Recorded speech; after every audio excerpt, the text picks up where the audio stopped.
नमस्कार दोस्तों, मेरा नाम है दीपिका और आप सभी का एक बारी फिर से स्वागत है नोटबुक आईएएस के इस चैनल पे, जहां पे हम द हिंदू से संबंधित जो डेली बेसिस पे खबरें निकली होती हैं, जो महत्वपूर्ण करंट अफेयर्स की न्यूज़ होती है, उसको हम यहाँ पे डेली बेसिस पे कवर करने का प्रयास करते हैं, जिससे आपकी तैयारी एक ज़्यादा मजबूत तरीके से हो सके।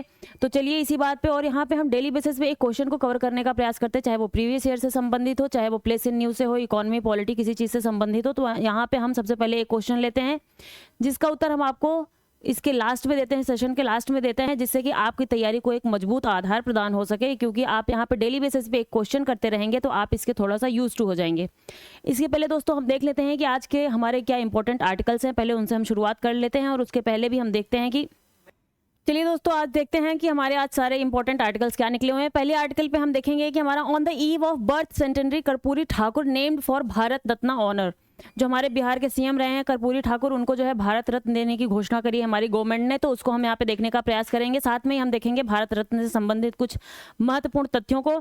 दूसरी न्यूज हमारी है Maldives rules out research by Chinese vessel in its waters. जो मालदीव को हम फॉलो अप कर रहे हैं उसी से संबंधित एक ये न्यूज़ है, कल भी हमने देखा था, उससे संबंधित थोड़ी सी न्यूज़ है, उसको हम एक बार देखने का प्रयास करेंगे यहाँ पे कि क्या न्यूज़ है। तीसरी आपकी French marching contingent and Republic Day parade has members from India and Nepal. हमारे यहाँ पे फ्रेंच जो प्राइम मिनिस्टर है वो आने वाले हैं हमारे रिपब्लिक डे परेड पे, तो उससे संबंधित कुछ चीज़ों को देखेंगे यहाँ पे। अगली न्यूज़ होगी हमारी ऑस्कर्स में हमारी जो film set in India nominated for best documentary. हमारी एक डॉक्यूमेंट्री जो है ने ऑस्कर्स में नॉमिनेशन को प्राप्त किया है, तो उसको भी हम देखेंगे। अगला हम देखेंगे 3 कब्स बॉर्न टू नामीबियन चीता एट कुनो नेशनल पार्क। ये भी काफ़ी इंपॉर्टेंट न्यूज़ है, इसको भी हम यहाँ पे फॉलो अप करने का प्रयास करेंगे दोस्तों। अगली न्यूज़ है हमारी 22 Vaibhav fellow to build long term research synergy. तो यहाँ पे हम देखेंगे जो वैभव स्कीम है, इसके बारे में हम देखने का प्रयास करेंगे। गवर्नमेंट ने अभी इसके बारे में कुछ जो है रिसेंट न्यूज़ आई है। अगली न्यूज़ है analysing the rising gap in incomes. It is a very important article जो आज के दिन में निकला हुआ है द हिंदू में, कि राइजिंग जो इनकम गैप है वो राइज हो रहा है। तो इसी के साथ में कुछ हम जो है आपके इकोनॉमी से रिलेटेड कुछ फैक्ट्स होंगे उनको देखेंगे, टर्म्स होंगे उनको देखेंगे, जैसे गिनी कोएफिशिएंट हो गया, लॉरेंस कर्व हो गया, तो यहाँ पे हम उसको एक बार देखने का प्रयास करेंगे। अगली न्यूज़ हम कवर करेंगे PM meets recipients of national children's award in New Delhi. जो राष्ट्रीय बाल पुरस्कार है उसमें जो बच्चों को बाल पुरस्कार दिया जा रहा है उससे संबंधित हम न्यूज़ को यहाँ पे फॉलो अप करेंगे, क्योंकि कुछ बच्चों को पीएम ने दिया है। तो चलिए इसी बात पर हम देखते हैं कि हमारा प्रश्न क्या है। आज का प्रश्न है हमारा the Gini coefficient is and measure of tax ratio. Second one is inflation. तीसरा इनकम इनक्वालिटी। चौथा नन ऑफ द अबव। आपको बताना है इसमें इनमें से गिनी एफिशिएंट जो है किस चीज़ को मेजर करता है, ठीक है। इसको हम हिंदी में एक बारी देख लेते हैं। गिनी गुणांक का माप है कर अनुपात, मुद्रास्फीति, आय असमानता, इनमें से कोई नहीं। आपको बताना है इनमें से क्या है। अभी हम आगे इन चीज़ों को डिस्कस भी करेंगे दोस्तों, तो आप वहाँ से इसकी जो है आंसर को पिक कर लीजिएगा। चलिए हमारे यहाँ पे रिपब्लिक डे स्पेशल ऑफर चल रहा है आपके लिए। 30 to 50% तक आपको जो है छूट मिलेगी हमारे टेस्ट सीरीज़ पे, और जाइए आप इसको जो है ज्वाइन कीजिए। ये 22 से लेकर 26 तारीख तक का हमारा जो है ऑफर है, तो आप इसको ज्वाइन कीजिए। चलिए हम शुरू करते हैं आज के अपने पहले आर्टिकल के साथ में।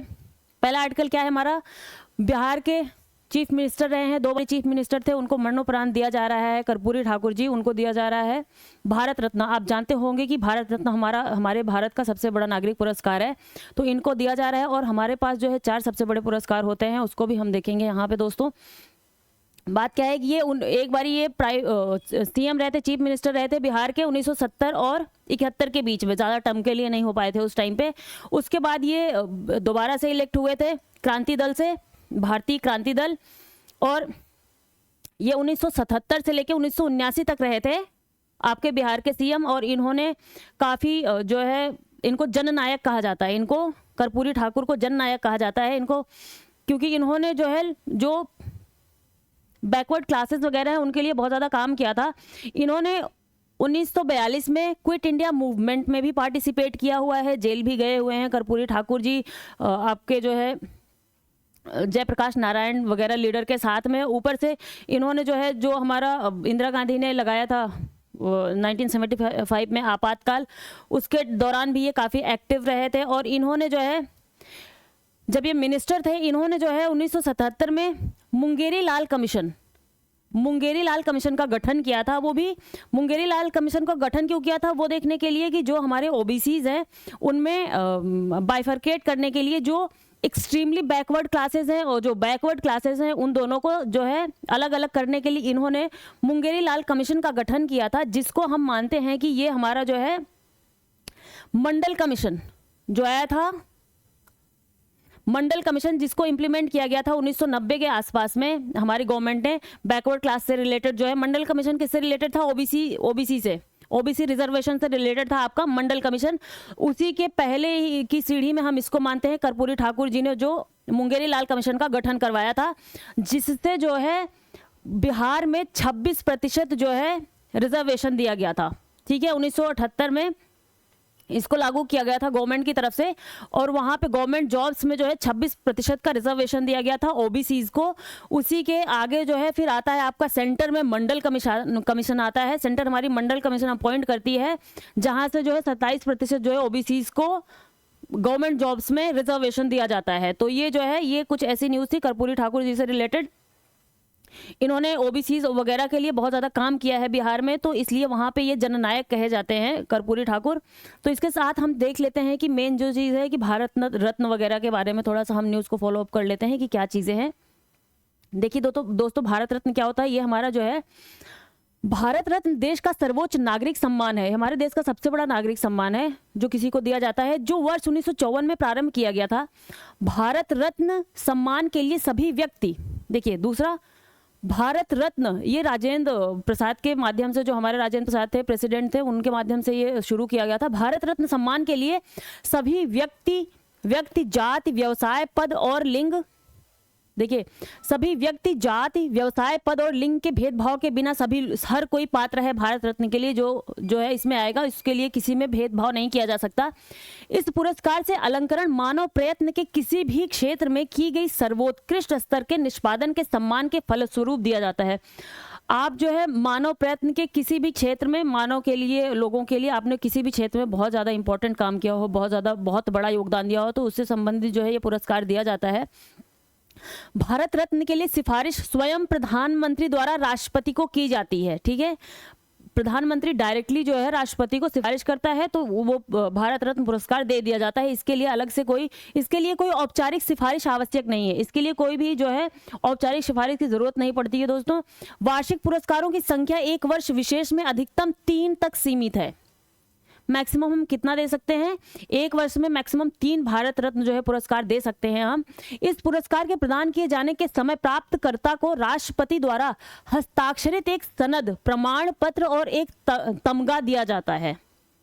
ठीक है, जब इनको पुरस्कार प्राप्त होता है इसमें ये एक प्रमाण पत्र और तमगा दिया जाता है जो भारत रत्न का होता है। इस पुरस्कार में कोई मौद्रिक अनुदान नहीं दिया जाता। This is a very important fact दोस्तों, इसमें कोई भी आपको मौद्रिक अनुदान नहीं दिया जाता है। ये एक आपको जो है सम्मान के तरीके से है, इसलिए आपको दिया जाता है ये, जो हमारे कोई भी बहुत ही महान योगदान करने वाले लोग होते हैं। संविधान के अनुच्छेद 18(1), संविधान का अनुच्छेद 18 क्या कहता है? जो हमारा आर्टिकल है ये आपका जो है भाग 3 में आता है, फंडामेंटल राइट का पार्ट है। 18 क्या कहता है कि उपाधियों का अंत करता है।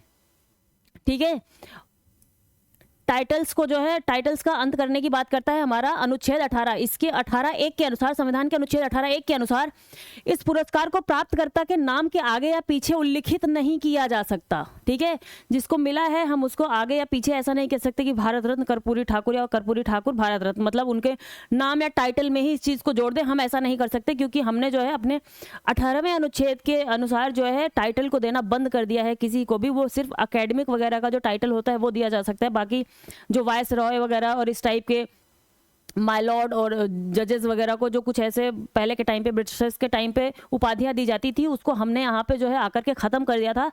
लोगों के बीच में समानता को लाने के लक्ष्य से हमने इस चीज़ को ख़त्म किया था। ठीक है दोस्तों, किया जा सकता। तथापि यदि कोई पुरस्कार प्राप्त करता आवश्यक समझता है तो वह अपने जीवन वृत्त, पत्र शीर्ष, विजिटिंग कार्ड इत्यादि में यह दर्शाने के लिए कि वह इस पुरस्कार का प्राप्त करता है निम्नलिखित अभिव्यक्ति का प्रयोग कर सकता है। This is a very important fact दोस्तों। देखिए वो क्या कर सकता है, वो इस चीज़ को तो मेंशन नहीं कर सकता है कि भारत रत्न को जो है अपने टाइटल में नहीं जोड़ सकता, लेकिन वो क्या कर सकता है, अगर उसको जरूरी है दिखाना तो वो क्या कर सकता है, कौन से टाइटल को जोड़ सकता है, ये जोड़ सकता है कि राष्ट्रपति द्वारा भारत रत्न से सम्मानित, ये जोड़ सकता है वो, या फिर भारत रत्न प्राप्त करता, आपको प्राप्त करता जोड़ना पड़ेगा, ठीक है।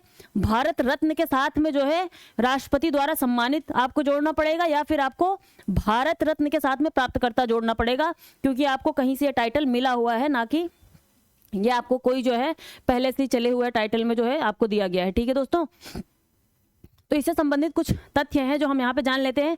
हमारे पास 4 जो है राष्ट्रीय पुरस्कार होते हैं, नागरिक सम्मान होते हैं, जिनमें आपका सबसे बड़ा होता है आपका भारत रत्न, उसके बाद आपका आ जाता है पद्म विभूषण, आपका आता है फिर पद्म विभूषण, और फिर आता है आपका पद्मश्री, ठीक है दोस्तों।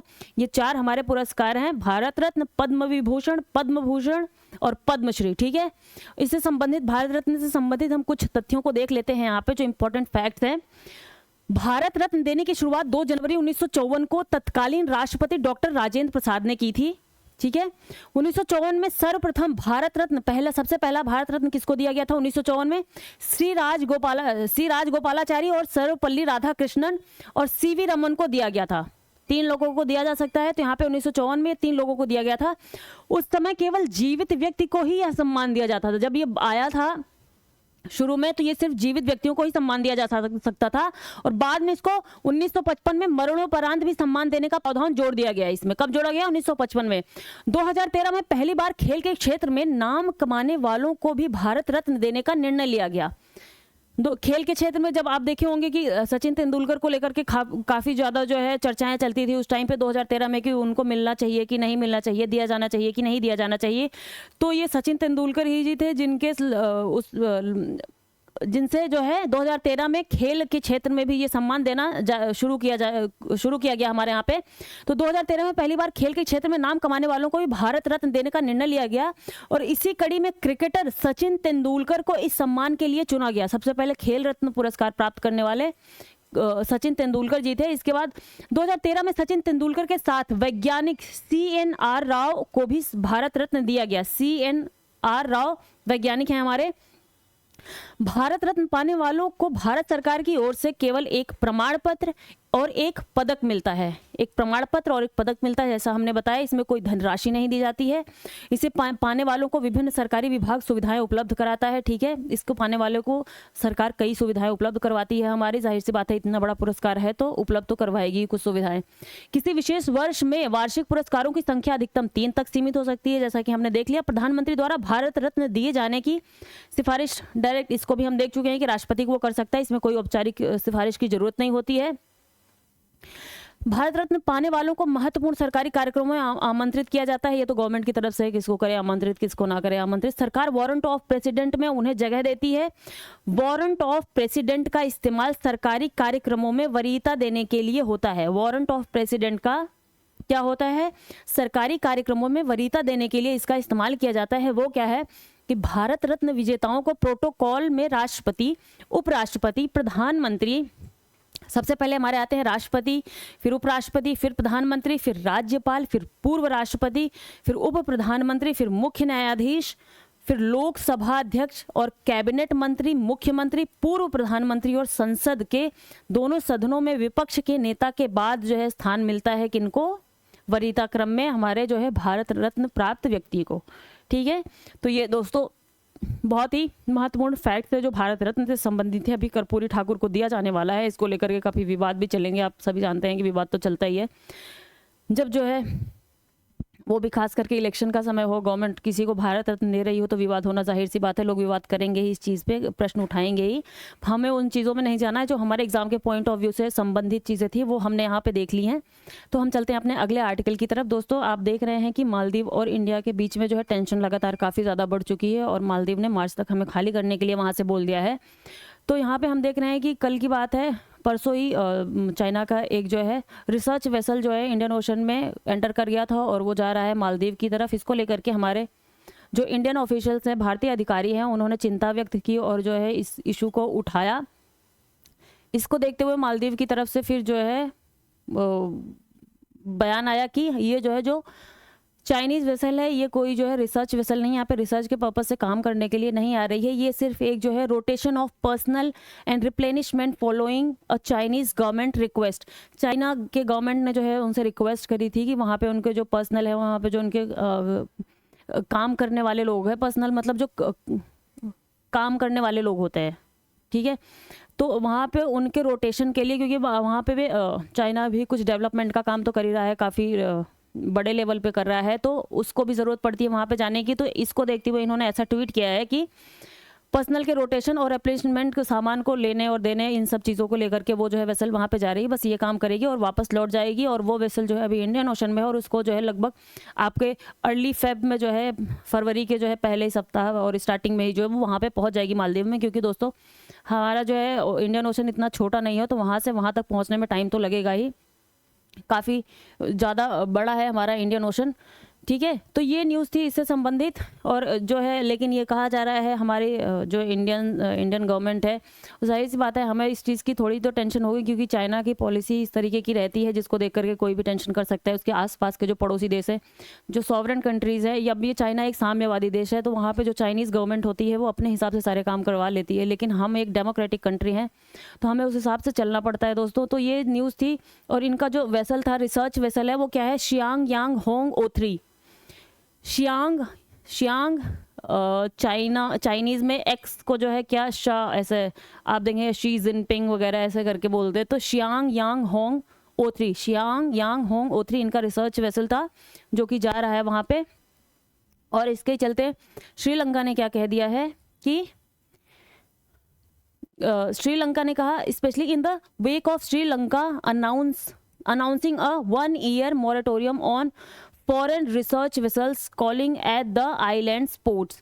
जो है श्रीलंका ने 1 साल के लिए जो रिसर्च वेसल्स होती हैं बाहर की, उनको जो है अपने पोर्ट से मनाही कर दी है कि यहाँ पे अभी जो है 1 साल तक कोई रिसर्च ऐसा नहीं कर सकते हैं। दोस्तों हमारे लिए इंडियन ओशन का बहुत ज़्यादा महत्व है, वहाँ पे हम काफ़ी जो है प्रोजेक्ट्स भी चलाते रहते हैं। मत्स्य प्रोजेक्ट आपने देखा होगा, वो भी हमारे इंडियन ओशन में चलता रहता है। इसका हमारा सामरिक महत्व भी बहुत ज़्यादा है। इंडियन ओशन को हम देखेंगे तो इधर अरेबियन सी है आपका, इधर बे ऑफ बंगाल है, तो इस तरीके से देखते हैं तो इंडियन ओशन का महत्व हमारे लिए काफ़ी बढ़ जाता है। और आप जानते हैं उसका नाम ही इंडियन ओशन रखा गया है, इंडिया के नाम पे उसका इंडियन ओशन रखा गया है।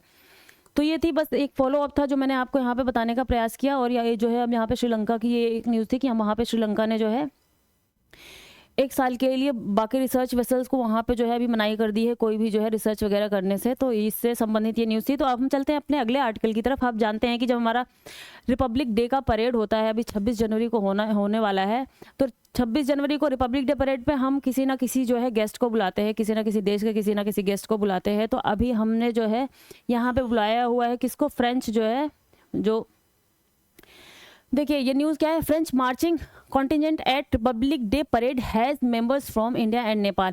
ये जो है फ्रेंच ट्रूप्स हैं, फ्रेंच जो है आर्मी के लोग हैं, यहाँ पे जो है मार्च कर रहे हैं कि हमारा रिपब्लिक डे परेड आने वाला है, तो ये वहाँ पे जो है प्रदर्शन करेंगे। उसमें शामिल हैं कुछ लोग, कुछ हमारे 8 लोग, लगभग 8 लोग इंडिया और नेपाल से शामिल हैं इनके जो है फ्रेंच के ट्रूप में।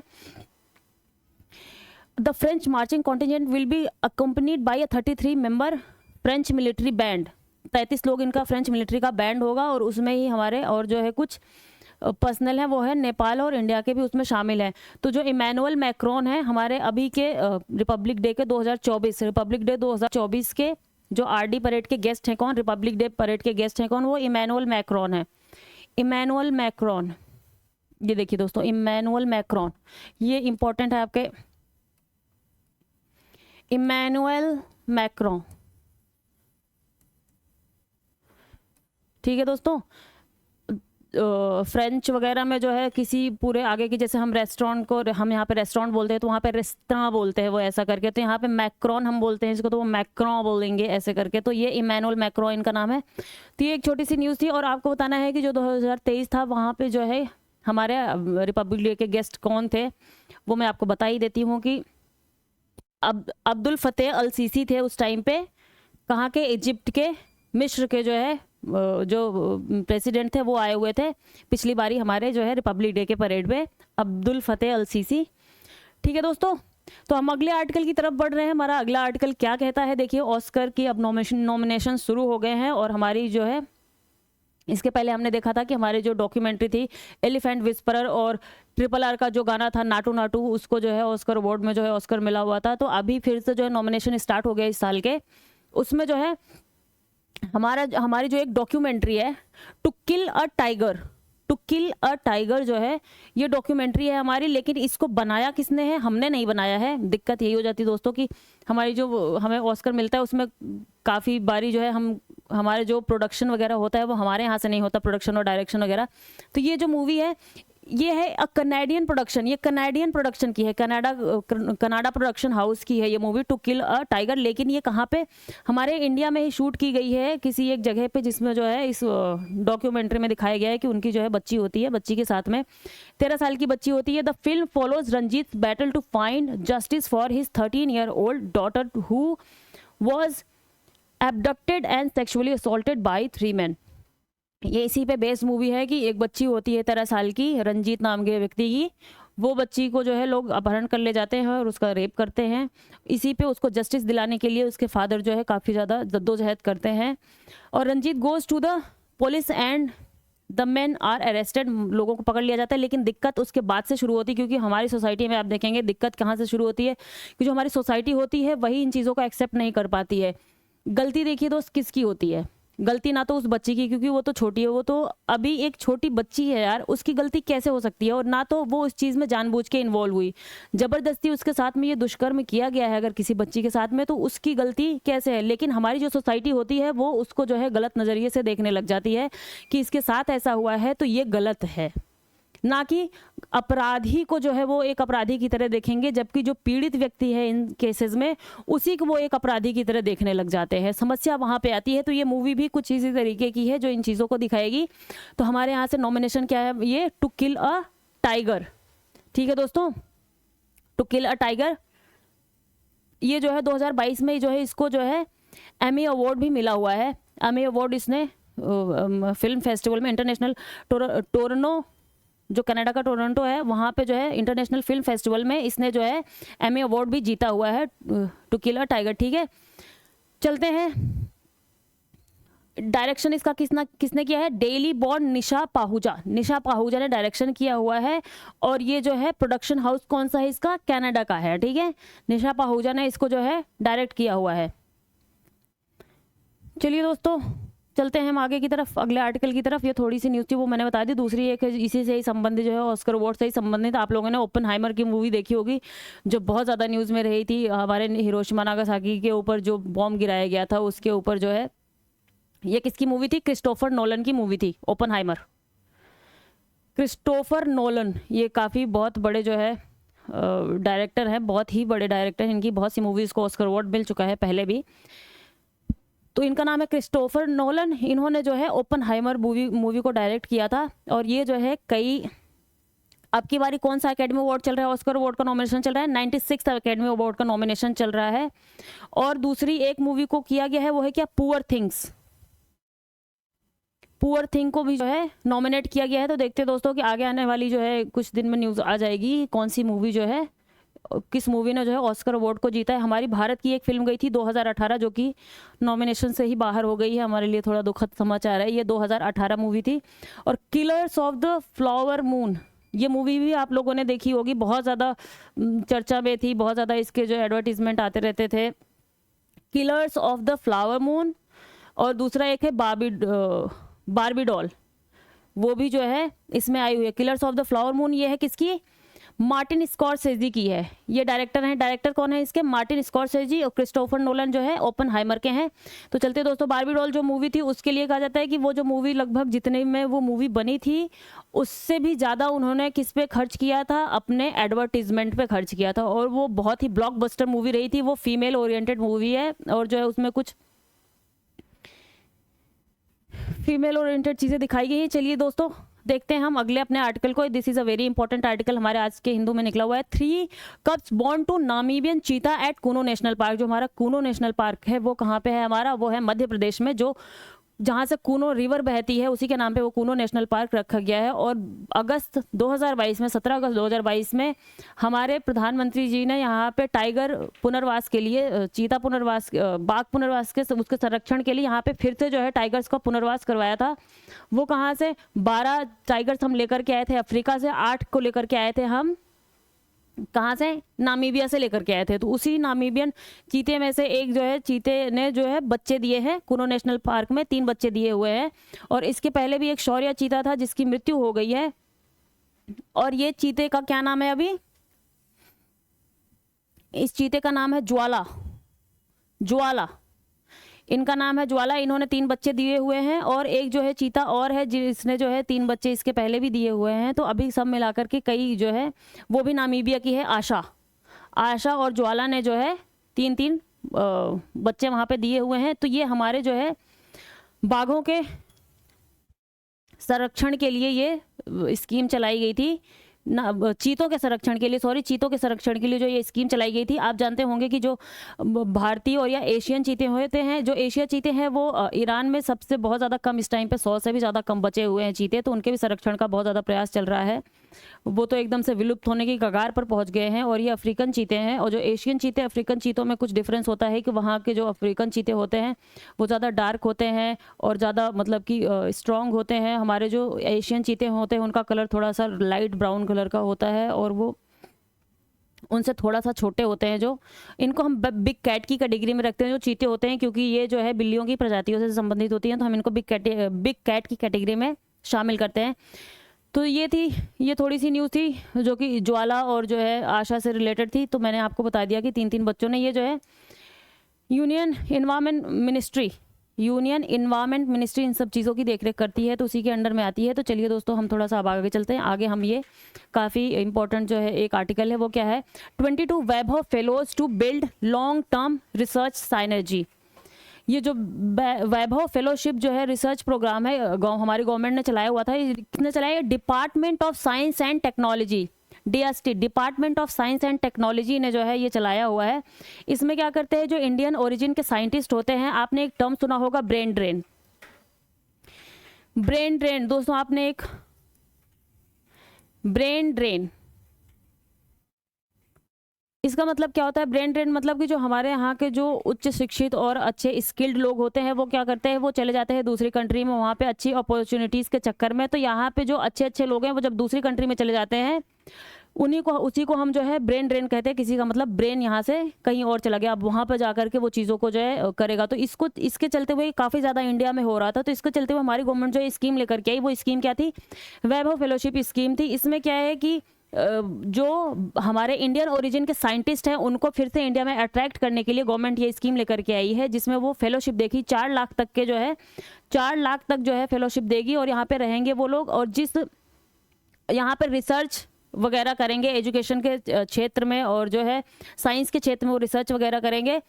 तो ये scientist abroad for short term collaboration, ये शॉर्ट टर्म का कोलैबोरेशन है, मतलब कि 2 महीने, 1 से 2 महीने से लेकर के 3 साल तक जो है इंडिया में रह सकते हैं और यहाँ पे रिसर्च और इनोवेशन का काम कर सकते हैं। और हमारे कहाँ से हैं ये लोग? यूनिवर्सिटी ऑफ ऑक्सफोर्ड, ये 22 के 22 लोग जो आ रहे हैं, ये लगभग अमेरिका और यूरोप से इस टाइम पे आ रहे हैं, अमेरिका और यूरोपियन इंस्टीट्यूट से आ रहे हैं।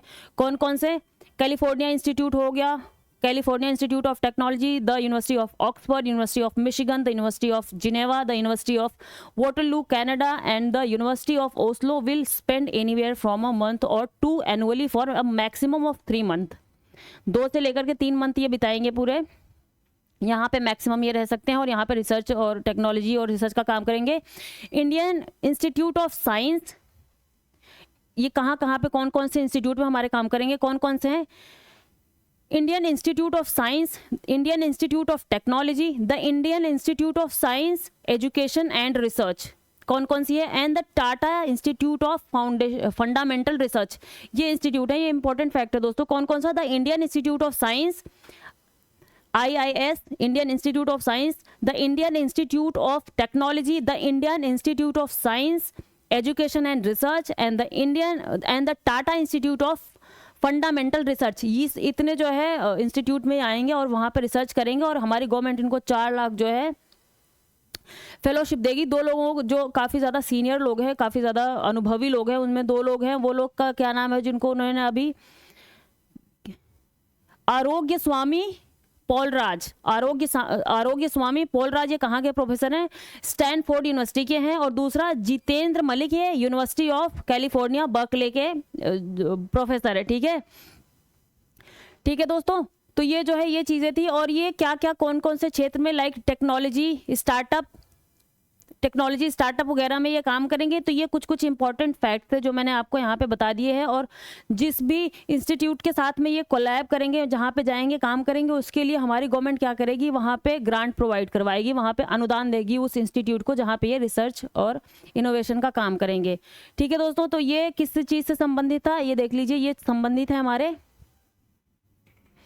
ये संबंधित the Vaibhav fellowship aim at improving the research ecosystem of India's higher education and scientific institutions, by facilitating academic and research collaborations between Indian institute and the best institutions in the world through mobility of faculty researchers from overseas institutions to India.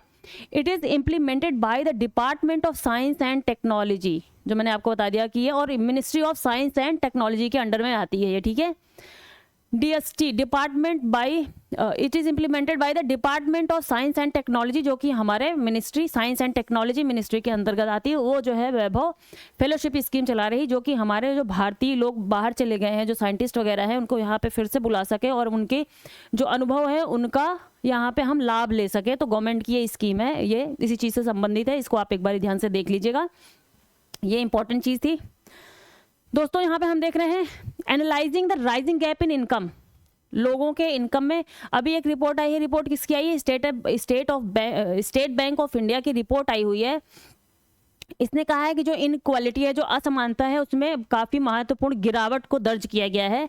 लेकिन फिर कुछ ऐसी reports भी हैं जो ये कहती हैं कि नहीं, जो इसमें दिखाया जा रहा है कि इनक्वालिटी काफ़ी कम हुई है, वो चीज़ सही नहीं है। जो पीरियोडिक लेबर फोर्स सर्वे होता है हमारा, पीरियोडिक, ये कौन निकालता है? नेशनल स्टैटिस्टिकल ऑफिस जो होता है हमारा, जो राष्ट्रीय सांख्यिकी ऑफिस होता है, वो निकालता है इस चीज़ को। किसको निकालता है? PLFS, periodic labour force survey निकालता है हमारा NSO। ठीक है, इसमें क्या बात कही जा रही है कि एक recent report from the SBI examining tax payer data claims that the Gini coefficient, मैंने जो आपको क्वेश्चन पूछा हुआ है वो यहीं से उठाया हुआ है, तो हम यहाँ पे गिनी कोएफिशिएंट के बारे में थोड़ा सा देखेंगे दोस्तों। A standard measure of inequality that ranges from 0 indicating perfect equality to 1 indicating perfect inequality has fallen from 0.472 in 2014-15 to 0.402 in 2022-23। अब ये बात क्या है, इसको देख लीजिए, समझ लीजिए कि जो हमारी इनइक्वालिटी है, जो पूर्ण इनइक्वालिटी है, वो कितनी कम हो गई है इस टाइम पे। कम कितनी हुई है? जब हमारे 2000, ये एक होता है, पहले उसके पहले मैं आपको यही समझा देती हूँ दोस्तों कि एक होता है हमारा गिनी कोएफिशिएंट, एक होता है हमारा लॉरेंज कर्व। ठीक है, लॉरेंज कर्व होता है हमारा, एक होता है गिनी कोएफिशिएंट। गिनी कोएफिशिएंट एक होता है लॉरेंज कर्व, एक होता है गिनी कोएफिशिएंट। आपने इसको कई बार इकोनॉमी के टर्म में देखा होगा। ये कई, तो ये क्या कहता है? रिलेटिव पॉवर्टी, सापेक्ष गरीबी जो होती है, सापेक्षिक गरीबी होती है, उसके बारे में ये बात करते हैं। दोनों इसी चीज़ के बारे में बात करते हैं। ये इनकम इनक्वालिटी के बारे में बात करते हैं। ये इसका जैसे मान लीजिए कि ये यहाँ पे दिखाया जा रहा है कि यहाँ पे आपकी, ये यहाँ पे आपकी पॉपुलेशन हो गई, पॉपुलेशन। ठीक है, पुअर से लेकर के रिचेस्ट तक, पुअर से लेकर रिचेस्ट तक जो है, पुअर से लेकर के रिचेस्ट तक, यहाँ पे रिचेस्ट तक हम देखेंगे। और यहाँ पे आपकी जो है इनकम हो गई, इनकम। तो ये कहा जाता है कि अगर मान लीजिए जो लॉरेंज कर्व है, जो रियल लॉरेंज कर्व है, जिसमें आय में बिल्कुल भी असमानता नहीं होती है, वो एकदम सीधी जाती है। ठीक है, मान लीजिए 10 के हिसाब से देखिए, 10, 20, 30, 40, ऐसे मान लीजिए 100 तक, और यहाँ पे भी ऐसे मान लीजिए, यहाँ पे भी 100 तक। ठीक है, तो क्या है कि अगर इनकम इक्वालिटी है, तो वो क्या होगा कि 10% लोगों के पास 10% जो है क्या है? इनकम है। जो आय है, जो हमारी राष्ट्र की आय है, वो 10% लोगों के पास 10% है, 20 के पास 20% है, सॉरी 20 के पास 20%, एक सेकेंड दोस्तों,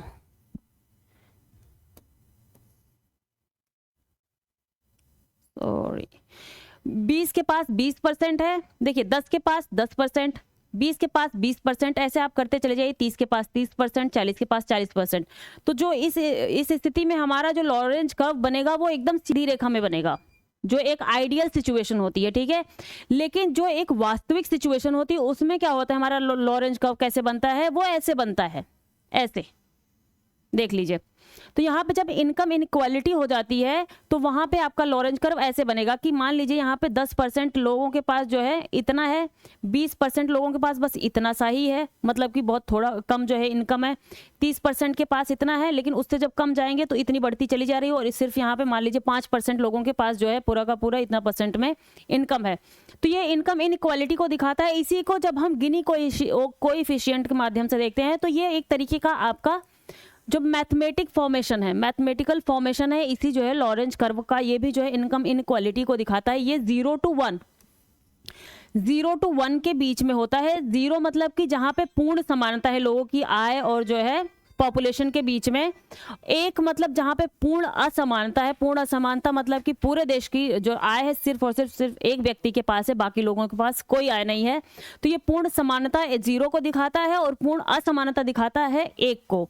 तो इसके बीच में ही कहीं जो है इक्वालिटी को हम देखते हैं, लेकिन ना तो कहीं पे पूर्ण समानता पाई जाती है, ना तो कहीं पे पूर्ण असमानता पाई जाती है। तो यही चीज़ को हम यहाँ पे देख रहे हैं कि ये गिनी कोएफिशिएंट इसी का जो है मैथमेटिकल फॉर्म में है। ये भी इनकम इनक्वालिटी को दिखाता है। यहाँ पे मैंने आपको बता दिया है कि मान लीजिए ये पूरा रियल इनकम है इनका, जो मतलब कि जो आइडियल इनकम है, जो आदर्श इनकम हम मानते हैं कि यहाँ पे होना चाहिए कि इतने लोगों को इतने इनकम जो है, इतने लोगों के पास इतनी इनकम, इतने लोगों के पास, और ये वाला रियल है। इसी के बीच में जब हम जो है इसके रेशियो को देखते हैं तो हमें ये 0 से लेकर के 1 के बीच में हमें जो है इसका रेशियो प्राप्त होता है। तो इसी हिसाब से हम देखते हैं कि कितनी इक्वालिटी और कितनी इनइक्वालिटी हमारी जो है कंट्री या हमारे स्टेट या दूसरे कंट्री के रेफरेंस में हमारे यहाँ पे है।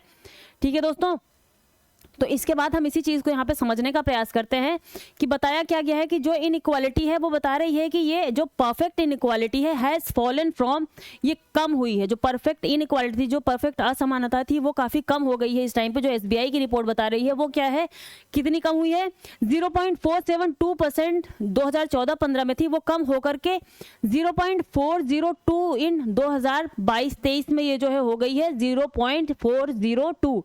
लगभग 15% जो है गिनी कोएफिशिएंट के अकॉर्डिंग जो है इसमें गिरावट आई है। ठीक है, जो असमानता थी। लेकिन बात ये कही जा रही, जो हमारा लेबर फोर्स सर्वे है, जो पीरियोडिक लेबर फोर्स सर्वे जो हमारा NSO निकालता है, उसके अनुसार जो है जो 80% हमारे यहाँ पे जो लोग हैं जो अर्न करते हैं, उनकी इनकम ही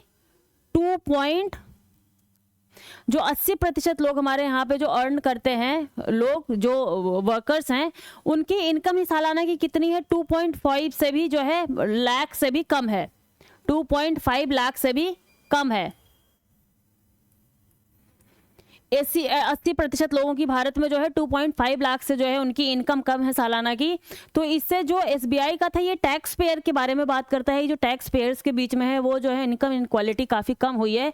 तो लेकिन यहाँ पे पीरियोडिक जो लेबर फोर्स सर्वे है उसके माध्यम से हम देखते हैं कि जब 80% लोगों की जो है इनकम 2.5 लाख से भी कम है सालाना, तो मतलब वो टैक्स के रेजिम से ही बाहर है। वो लोग टैक्स रेजिम से बाहर है, मतलब उनको टैक्स देने की वहाँ पे आवश्यकता नहीं, क्योंकि उनकी इनकम ही इतनी कम है कि वो टैक्स देने में सक्षम नहीं है।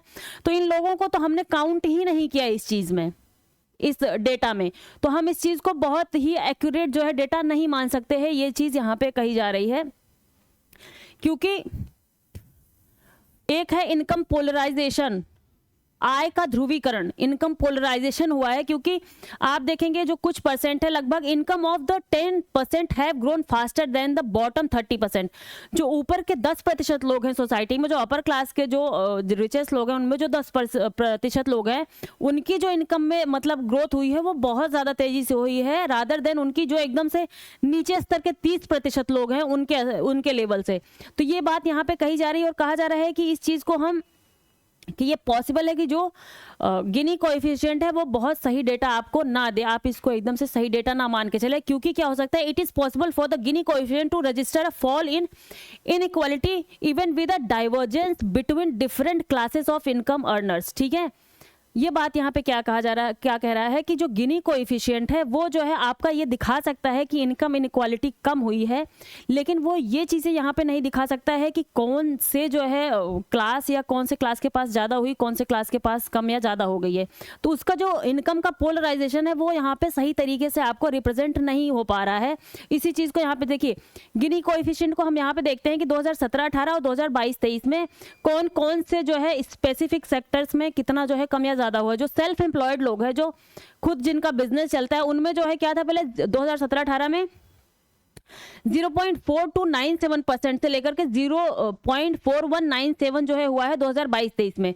और दूसरा रेगुलर वेज वर्कर्स जो हैं उनमें ये काफ़ी चेंज है, रेगुलर वेज वर्कर्स में भी बहुत ज़्यादा चेंज नहीं है कि 0.43947 था, जो कि अभी बहुत ही कम है, 0.43198 के पास है। और कैजुअल वेज वर्कर्स जो हैं इनमें तो काफ़ी ज़्यादा चेंज हुआ है। जो कैजुअल वेज वर्कर्स होते हैं उनमें क्या है, 0.27619 0.263, इतनी ज़्यादा की डिफरेंस है इसमें आ रही है गिनी कोएफिशिएंट में इनके।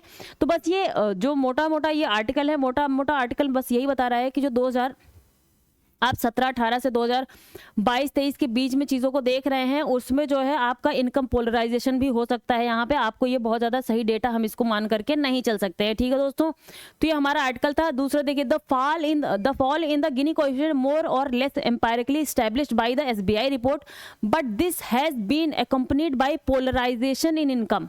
ठीक है, पोलराइजेशन इन इनकम जो मैंने आपको बात की, such polarisation is not seen in taxpayer data since the bottom 10% do not earn enough to be included in the tax net. ठीक है, यही कहा जा रहा है कि यहाँ पे इतने लोग जब टैक्स रेजिम में आते ही नहीं है, तो आप इस चीज़ को बहुत ज़्यादा हम सही डेटा नहीं मान सकते हैं। तो ये आपका जो है कुछ यहाँ पे था जो आपके एग्जाम के पॉइंट ऑफ व्यू से इंपॉर्टेंट हो सकता है। और यहाँ पे मैंने आपको जो है गिनी कोएफिशिएंट और लॉरेंस कर्व के भी बारे में काफ़ी कुछ बता दिया है, जो कि आपकी इनकम इनइक्वालिटी से संबंधित है। आपके एग्जाम में पूछा जा सकता है कि गिनी कोएफिशिएंट और जो है लॉरेंस कर्व क्या है, ये किस चीज़ से संबंधित है। तो ये इनकम इनइक्वालिटी रिलेटिव पॉवर्टी से संबंधित है आपका लॉरेंज कर्व, और जो है इनकम इनक्वालिटी से आपका गिनी कोएफिशिएंट है। गिनी कोएफिशिएंट जो है 0 से लेकर के 1 के बीच में होता है। 0 आपका जो है पूर्ण समानता को दिखाता है, 1 जो है पूर्ण असमानता को दिखाता है। तो इस पॉइंट पे भी आपसे क्वेश्चंस बन सकते हैं। तो यहाँ पे मैंने आपको ये चीज़ बता दी है जो इंपॉर्टेंट इसमें चीज़ थी।